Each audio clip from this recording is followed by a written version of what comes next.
Alright, well, I might as well film it because it is a find. The only reason why I didn't film the other Canadian was because, I was 30 rolls in, basically, and didn't find anything. But I'm on this roll, and got another foreign here. So, got a foreign, 1979. Canadian penny, that's number 2.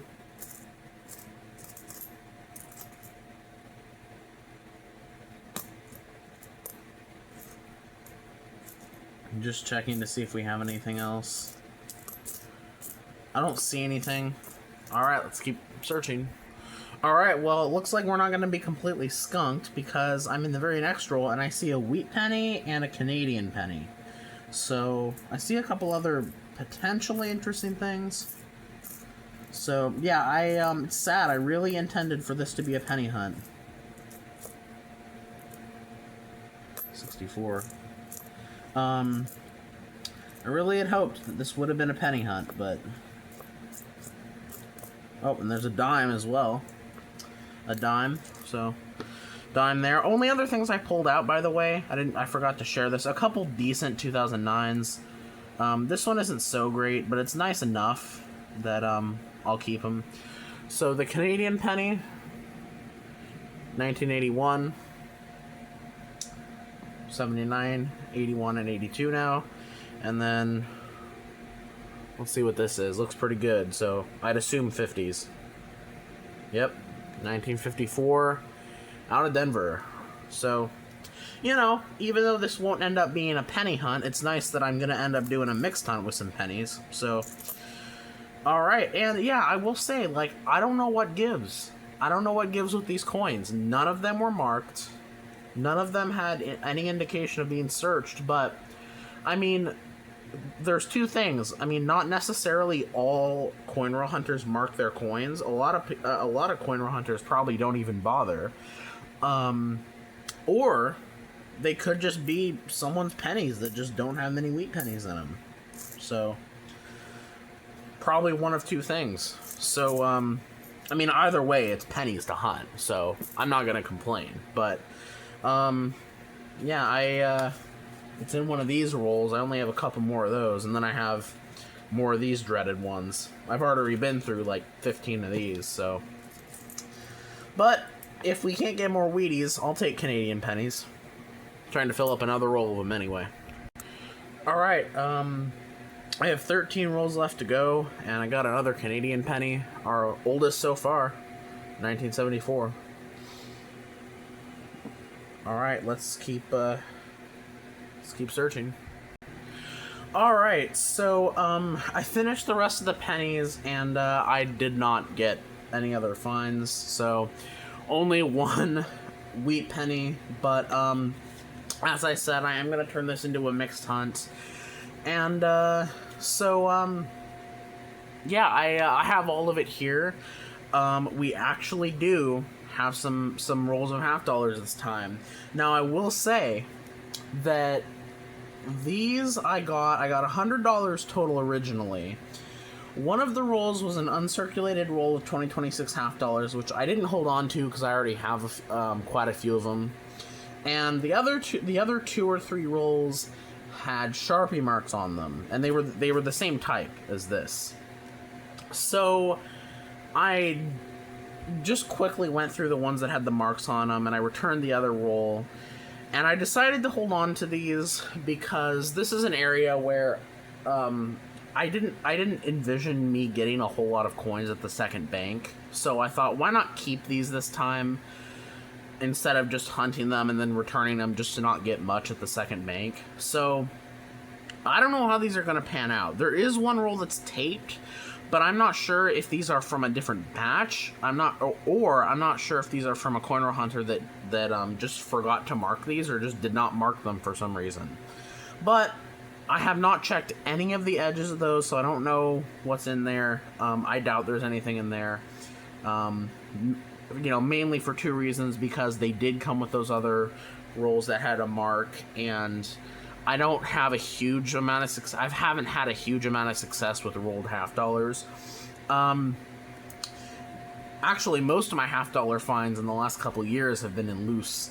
I do have, speaking of loose, I do have I think it's like $3 loose and $half. I didn't see anything interesting in there. I do have one roll of dollar coins, and I think about $25 in loose dollar coins. And as I was putting them up there, I did see a couple NIFCs. So, because we started on pennies, I'm gonna start. Even though we started on pennies, I'm gonna go through the loose stuff first, and the dollar coins and the $half, quarters, dimes, and finish off with the nickels. Since I have the most nickels here, it's not a whole lot of heaviness on quarters and dimes. It's 115 quarters, and I think about $70 in dimes. Again, a lot of nickels. We have 20 here, which are in older type of rolls. 20 here, 20 here, 10 here. So it's $60 in nickels. All the machine wrap stuff is circulated. Again, $70 in $half and the dollar coins. So I'm going to get started with that loose stuff. I'll get started with the dollar coins, and assuming those NIFCs are in there, I'll show you those. Alright, so here are the dollar coins. I got the roll, which I'll open after. I'm pretty sure I saw a couple NIFCs in here. So, Thomas Jefferson, 2000p. So, this was one of them. Grover Cleveland. This is his first term president, 1885 to 1889. 2012 Philly.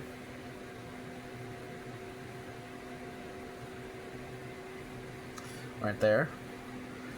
That's an NIFC. I got a couple Susan B. Anthony's, 1979D, 79D, 79D. I don't think this is an NIFC. No, 2011. Here's another one. And this one I'm pretty excited about because this is one of the presidential dollar coins that I have not found yet. Benjamin Harrison. 1889 to 1893, 2012 Philly. So that's a great find because I have not. That's not one I found. I didn't. It's funny, when I got the dollar coins at first, I actually didn't think there'd be a whole lot in here. And then there's another Grover Cleveland, but this is the newer term, 2012 D. It's his other second term. So, two of those. Anything else in here? 79S. Oh, and then another. Wow. I did not expect that. That's a pretty good set of loose dollar coins. And then a Chester Arthur, which is the first year the NIFC, the presidential dollars started becoming NIFCs, was 2012. So, yeah, and they're in good shape too. They're in good shape. I did not expect those to be so fruitful. And you know what? Just while we're here, let's open this. Just because those loose ones were so successful. Andrew Jackson. A lot of Andrew Jacksons.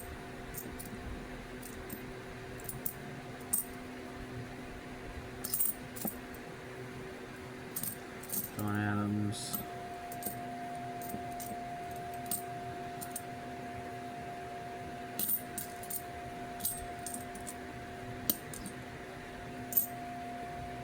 Nothing in there, so I will get into the half dollars now. I already looked through the loose ones, nothing in there.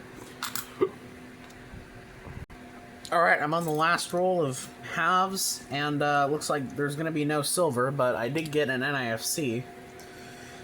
2006 out of Philly. I think I have that one, but it's a find. I did also pull out a 2018 out of Denver because I'm redoing my half dollar book, so I need another 2018 Denver. So, but yeah, no silver, but we did get one find, so let's keep going. Alright, so unfortunately I went through all the dimes and did not really find anything, but I'm on the second roll of nickels and I got a 1941 out of Philly. First find on the board. Let's keep going. Alright, same roll. I didn't even realize it, but on the end, there's a 1958. 1958 out of Denver. Alright, guys. Well, this was a pretty surprising find here. I've been going through the customer wrapped. I actually had gone through one machine wrap roll already. I forgot I was going to start out with the customer wrapped. But I guess I should have brought you guys in for these, but I don't always bring you guys in for the 50s, especially if they're the late, or at least I do mention them, but I don't necessarily always bring you guys in for them every single time I get it. So, plus two 1959s, so not incredibly exciting, but yeah, two 59s out of Denver. But yeah, I'm going through the customer wrap nickels. I'm on to these ones. I already finished up with those. And I got a really cool find. I didn't notice it at first, but it came up upon me. I saw the reverse of that. And this is actually a really cool find. This is a proof nickel. But it's not just a proof nickel. It is a 1962 proof nickel. Now, you may wonder, like, oh, it's a Philadelphia Mint. Hold on for a second here. I'm just wiping it off a bit. You might wonder, like, well, how is it a proof? It's a Philadelphia Mint. Well, prior to 1968, Philadelphia minted the proof coins. And prior to the mid-1970s, most proof coins did not have a cameo. Another way you can tell is, let me get my loop over here. Another way you can tell is by the steps. So I don't know if you guys can see this. I don't know if you can see, but this nickel has full steps. So if this were polished, they would not be like that. So that's awesome. I don't find very many of those. I've my bucket list is to find one in the 50s. But I don't find very many of the early proof nickels, or pennies for that matter. So that is a great find. That is a really nice find. I will take that. That is awesome. Put that right there. Definitely a surprise.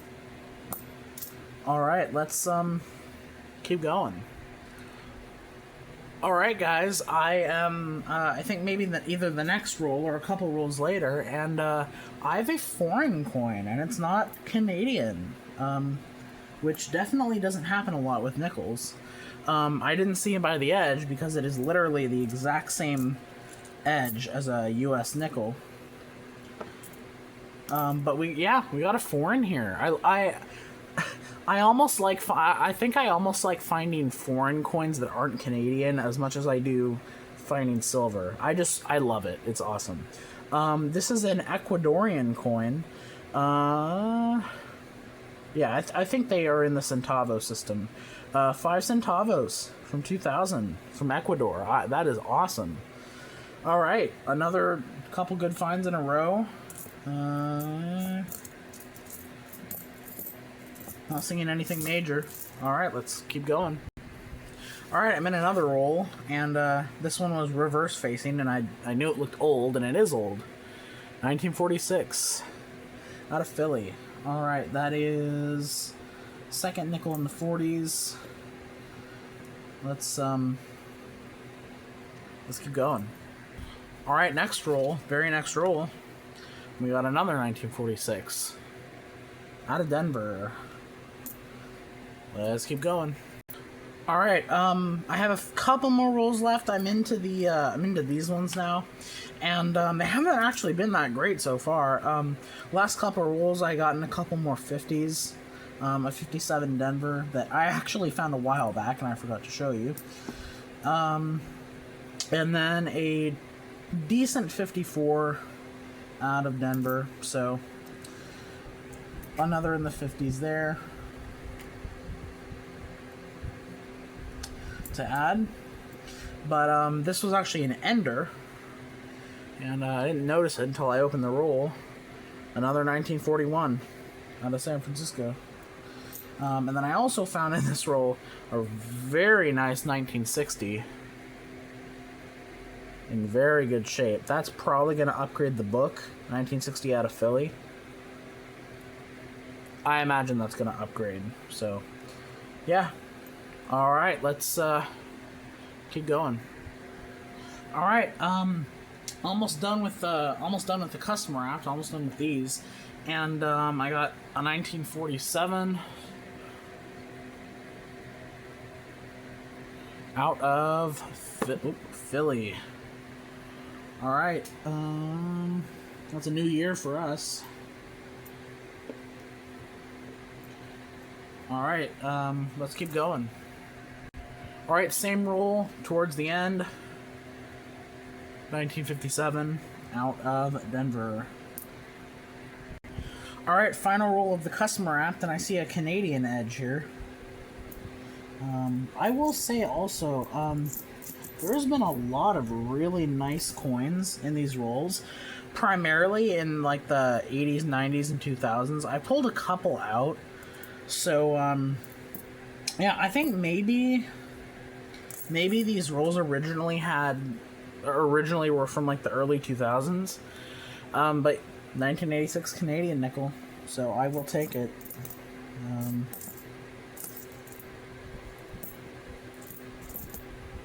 There's a 1959. And that's it, 1959. Out of Philly. A little bit more rare. Alright. We have 4 more rolls of machine wrapped. And then that'll be it. Alright, I'm in the first of the machine wrap rolls, or the second actually. And this roll was kind of loose on this end, and I wondered why. And as you can see, that is definitely not a US nickel, so. Ooh, it's from Ireland. 1993. 10 pence, I'd assume. That's awesome. I don't know if I've ever found. I think I have, maybe once. That's awesome, though. Another new foreign coin. Let's see. Oh, there's a 1941. Right there, 1941. And a roll. 41 on the Denver. Let's just see if there's anything else in here.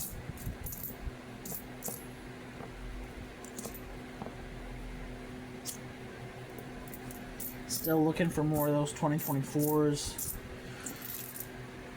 Alright, let's keep going. Alright, I'm in the last roll, and I got 3 more finds right here. All in the 50s. We got 2 from 56, both out of Denver. Another New Year. And another 1958 out of Denver.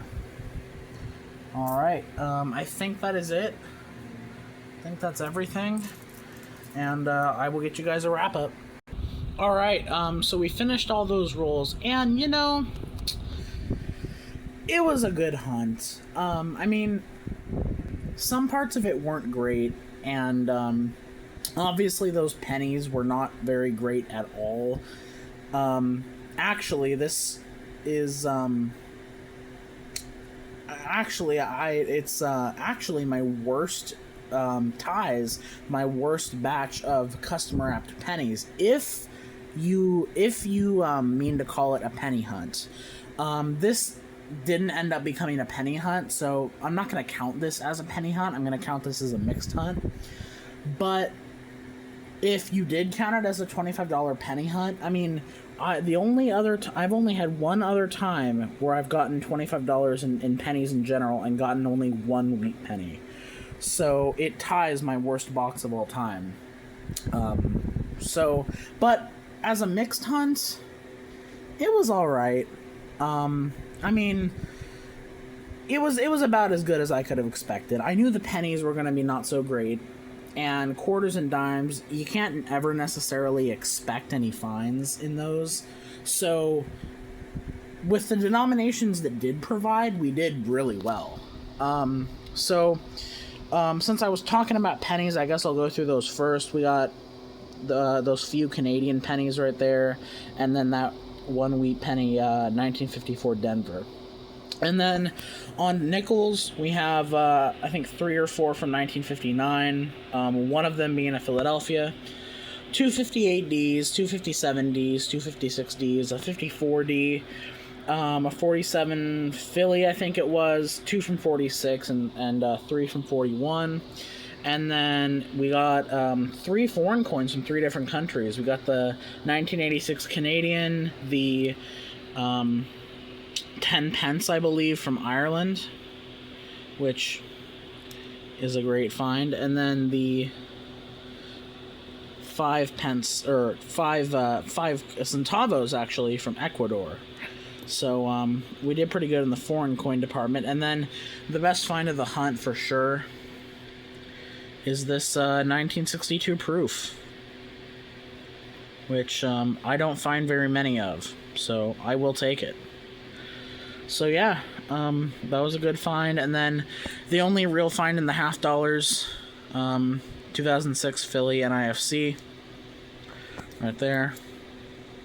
And the dollars really surprised me. We got a Chester Arthur, 1 of each type of the Grover Clevelands, and 1 Benjamin Harrison, and that one's cool because I don't have that one. So and they're all in good shape too, all in really good shape. So yeah, and the only other things I pulled out from the pennies earlier in the pennies, a couple nice 2009s, a toner, this masterpiece. I got this one, which it looks like there's like an issue with like the plating. You look at that side of the dime, it looks silver. Look at the other side and it doesn't. It looks like there's like an edge issue. I don't know. I pulled that one out because it's an oddity. And then I got a kind of a toned 1992 and a couple ones that could be ones with annealing issues. And then, as I was saying, those blue, completely blue nickel rolls had some really nice coins in them, including this really nice 1960 out of Philadelphia. So, you know, wasn't a fantastic hunt, but it was I think the way the best describe this is it was a pretty good hunt. Anyway, one other thing I wanted to say was that I'm not sure when I'm going to do the next one of these, because my family and I are going on vacation. We're going to be away for a week, and I want to get all this returned before I go, so I don't have to deal with it later. And when we come back, I don't know what's going to happen. You know, I mean, I'm going to try to go to banks as much as I can. But I've also for a long time been kind of wanting to start buying silver again, buying coins on eBay and stuff like that. But I do really enjoy coin roll hunting when I can. And it's one of those things where the one thing that has kept me from fully investing my money and time and stuff into buying silver and buying, you know, coins for typesets and stuff is that my coin roll hunting has been going pretty well. Like, I mean, this hunt, the pennies didn't do that great. We didn't get anything in the quarters or dimes, but that proof is awesome.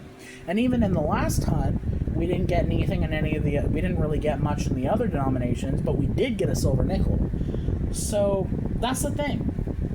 I don't know what's going to happen. I'm going to try to go to banks, and I still have a couple outlets where I can go out to banks, like different banks, other than my local walk-up chase. But also, I haven't been to my walk-up chase in a while, so I don't know.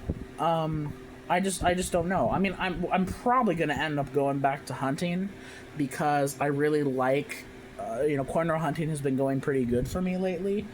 So I'm probably going to go back to it, but I'm not 100% sure on that. I'm like 55 to 60% sure I am going to go back to just coin roll hunting. But, you know, we're traveling, going out of the country, and when we get back, I don't know what my mind's going to be like. So this definitely is not going to be the last mixed coin hunt or channel. I feel like I'm making it sound so final. It is not at all. This is just, I'm just giving you guys heads up in case the videos after this one or maybe my next video in case they're different for a while. I also have a ton of coins that I got over my birthday that I still have not looked at. So maybe my next few videos, if I'm not able to get a ton of coins, or maybe I want to take a break from that for a while, I might start looking at some of these coins that I got for my birthday a couple months ago and doing videos about those. So yeah, but I am not going to stop coin roll hunting. I'm going to do these mixed hunts. I'm going to keep doing these. I'm going to keep trying to get a box of something. Getting boxes has been virtually impossible this year. I've only hunted one nickel box so far in 2026, and it wasn't the best. And I really, really miss hunting boxes, guys. I really do. I know I'm not going to be able to hunt penny boxes anymore, but, you know, when they said that I couldn't get penny boxes anymore, at least I thought, oh, I'd still be able to get nickels. But my local bank, where I literally get basically all my boxes, has made it clear that they don't really want to do that. So, yeah, I'm not sure. But I am going to keep coin roll hunting. I just am not 100% sure on how the videos are going to be starting mainly in August. So anyway, that's going to be it for this video. Thank you guys for watching, and I'll catch you in the next one.